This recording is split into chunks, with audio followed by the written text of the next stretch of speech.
Hello everyone, my name is Victoria. Welcome back to my channel. Throughout the month of January, I decided to match my nails to my books. So this video is both my January wrap-up as well as bookish nail art. My nails are really sad now. We don't want to look at them. They all are short now. It's a bit tragic. But yes, so I read 5 books total in the month of January, and so I did 5 nail art looks throughout the month. So the first book I read this month was From Blood and Ash by Jennifer L. Armentrout. The colors on this cover were very interesting. So when I did my nail art for this book, I used a black for the background, and then I actually dry brushed like a teal color over the top. Followed that with some red splotches to kind of stand in for the leaves, and a silver like stripe through to mimic either the dagger or the arrow, and topped it off with a scattered hollow top coat, or holographic top coat, sorry, let's talk like a normal person. And I think it turned out really well. It matches the cover surprisingly effectively. I was actually impressed with myself when I finished because I didn't really have much of a plan. This book is a new adult fantasy romance set in a world where there are these vampire-esque creatures, I think they're just called the Ascended, who are essentially immortal. They don't come out in the daytime, but it's all a part of a religion. And our main character, Poppy, is mortal, human, and the Maiden. Now, the Maiden is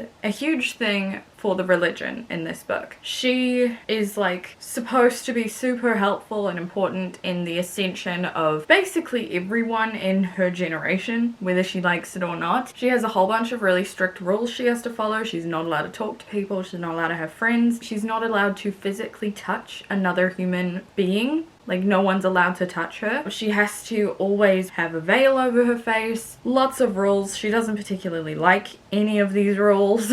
And she's not even sure that she wants to be the Maiden. So there's that. Introduce Hawk, who comes in as a new member of her personal guard, and he shakes up her life completely. He seems to care a lot less about all these rules and kind of encourages her to pursue what she wants out of life, which is just a huge no for the Maiden. This book is mostly marketed as a romance, and this is pretty clear when it actually won the Goodreads Romance Award for the year it came out. What year was that? 2020? But there is still a lot of fantasy in here. This is definitely a fantasy world. There is political intrigue. There is kind of the rumblings of the start of a war in this installment. This is the first book in a series. I really enjoyed reading the characters. I found Poppy not annoying, which sounds like a weird kind of comment to make, but I think there was a lot of potential for her to be super naive in a very annoying way because of the kind of sheltered existence she has had as the Maiden. But Jennifer L. Armentrout did a really good job of making this character likable and relatable despite her weird circumstances. I also really liked her interactions with Hawk, as well as her best friend, whose name I can't remember, and the other captain of her guard, whose name I can't remember. I suck at names. This is a bit of a chunky book, but I really thoroughly enjoyed it. I gave it a 5 out of 5 stars. It's the only 5 out of 5 I've given so far this year. Also, I will leave a brief description of how I rate books in the description section of this video if you want to know exactly what makes a book a 5 stars for me. But anyway, yes, I really liked this, and it was fun to actually get to do some nail art for the first time in God knows how long. The next book I read this month is another high fantasy, this time young adult, and that is Sorcery of Thorns. Are you okay? That is Vespertine. By Margaret Rogerson. For the nail art for this one, I did a gradient of grey to black. Doing the gradient was a bit of a mission. Warmer grey in the middle, which almost doesn't show up, but I think really helps the transition. And then the scattered hollow top coat, because I really wanted to pull in the silver from like the text on the cover, and I thought that was a really good way to do it. I really liked how this nail art turned out. It had been a very long time since I'd done gradients with nail polish, and so I had to like buy sponges. This book follows a girl named Artemisia. That's probably not how you say it, but that's how it's spelled. And she's training to be a Grey Sister, which basically is a part of the church, who are pretty reclusive and do a lot of work with the dead. The world in this book has a lot of ghosts, a lot of spirits, I guess is a better term to use. So if someone dies and their body isn't, like, I don't want to say cleansed, that feels like the wrong word, but their spirit can come back as one of, I think it's like 5 types of spirits. They're in varying levels of dangerous or volatile, and the Grey Sisters kind of help prevent that from happening, and they also have the ability to help stop these malevolent spirits, but they're not exactly warriors, though they can be if they need to be. But we follow Artemisia, who was possessed as a child. That's another thing the Grey Sisters help with. They do exorcisms, and because of this possession that she experienced for an extended period of time, she has more of a sensitivity towards these spirits. And so something happens at the convent where she is in training. She ends up having to go on the run after awakening this ancient spirit attached to a saint's relic, a bad spirit. And throughout this novel, there's a lot going on in terms of the spirits being a problem, and Artemisia ends up kind of uncovering a lot of hidden secrets about this world that she lives in that she never once would have thought were true, and it kind of shakes up her whole understanding of the world that she lives in and also her role in it. And I just really loved Artemisia as a character, and I also really loved her interactions with the spirit that she awakens. I just thought it was so good. So I gave this book 4 stars, and I really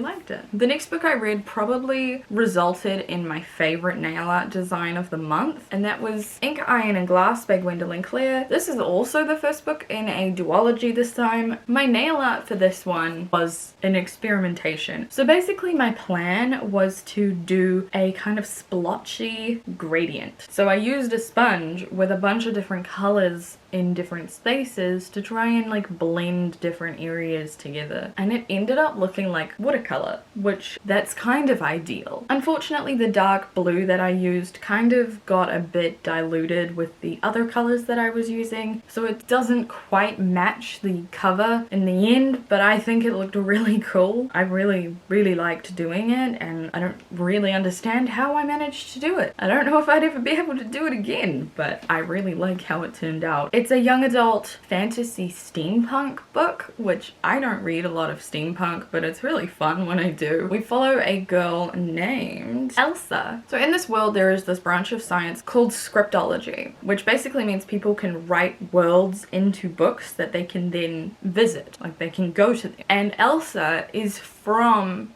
a scripted world, the only one that has life. And her mother is not the inventor of the world, but the one who keeps it like running. And something happens to her and Elsa has to try and find her, as well as the book that the scriptology of her world is written in. So she goes to the real world, for lack of better term, and she meets up with this group of people in an alternative Victorian Italy. Elsa finds a secret society of young scientists with a gift for mechanics, alchemy, or scriptology, and she forms kind of like a group bond thing with some of them, and it's really fun to read about. There's this guy named Leo who's a mechanic. There's a lot of interpersonal conflict and like family conflict, as well as almost a found family dynamic with this group of friends. It's also really fun to read an Italian setting, especially a Victorian Italian steampunk setting. I didn't know what that would be, but it was great. And as I said, Leo and Elsa are the cutest thing. The ending of this book though,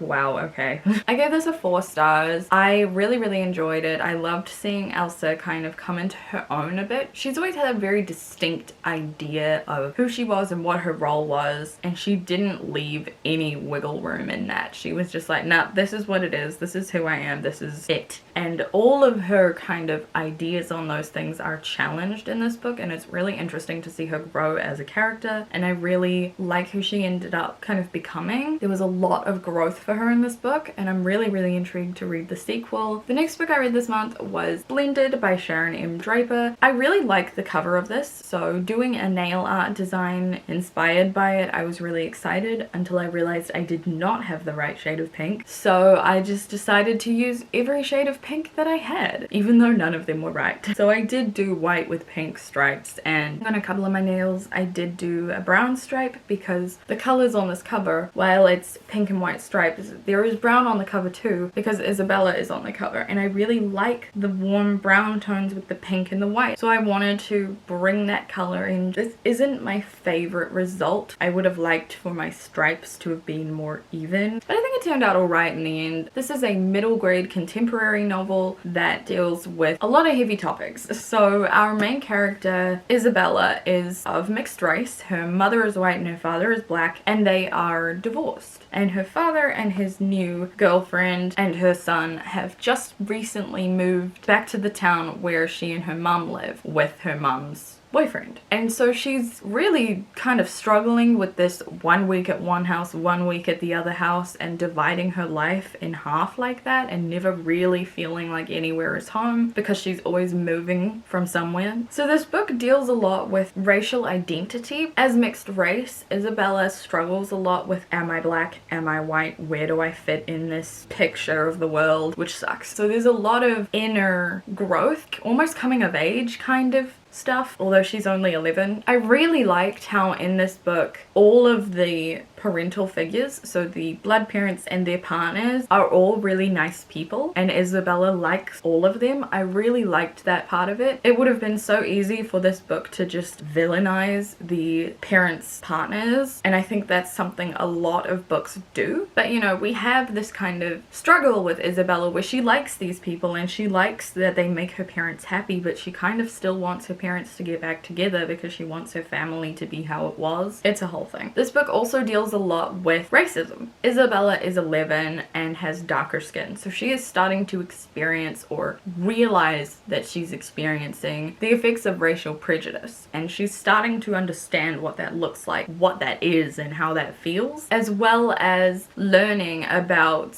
more intense racial attacks at school or through things that are happening at school. And this book, I am gonna say, it does have scenes of police brutality, so if that is something that may be triggering to you, do keep that in mind if you're interested in reading this, because I wasn't expecting it to. I know it is something that could definitely have a negative impact on a lot of people out there who pick up a middle grade book about a mixed race girl with divorced parents thinking that's kind of what it's going to deal with, and it is. Just also throw in police brutality. I did like that this book dealt with those things. I don't have an opinion on how well it dealt with those things, as I've never experienced them, so I cannot comment on that. But I do like that this book didn't shy away from talking about those really tough topics when it is intended for younger readers, because I think it's very important that younger people understand these kinds of things in society and the risks they may potentially pose to them. What I didn't like about this book was I feel like it tried really hard to be relatable. There were countless mentions of slime, characters dabbed, and I'm just like, what is happening? You've really aged your book poorly by having so much inclusion of slime. And you're not wrong. There definitely was a period of time where 11-year-olds would have been obsessed with slime, but I don't want to read about slime every 5 minutes. But it was just little nitpicky things like that that I really just couldn't.